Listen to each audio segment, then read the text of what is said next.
Welcome back to YouTube channel. ఈరోజు నేను చేసుకోబోయే రెసిపీ గుత్త పొంగనాలు. వాటికి కావాల్సిన పదార్థాలు: మిర్చి, ఒక టమాటా, చిన్న టమాటా, కొత్తిమీర, ఆనియన్స్.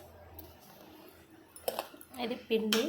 దోశ చేద్దామంటే పాప పొంగనాలు కావాలి మమ్మీ అంటే ఆమె కోసమే చేస్తున్నా. చూడండి,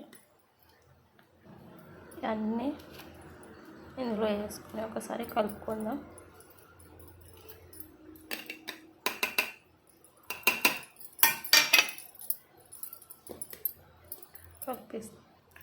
ఇది మొత్తం కలిపేసిన తర్వాత ఈ పొంగనాలు గిన్నె తీసుకొని ఇందులో ఆయిల్ పోయాలిగా.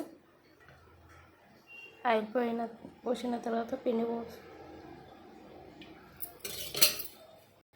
ఆయిల్ పోసేసిన తర్వాత ఇందులో పిండి పెట్టాలి. అయిపోయినాయి గుత్త పొంగనాలు. చూడండి, రెడీ అయింది. ఇప్పుడు బాక్స్ స్నాక్స్ పెట్టాలి.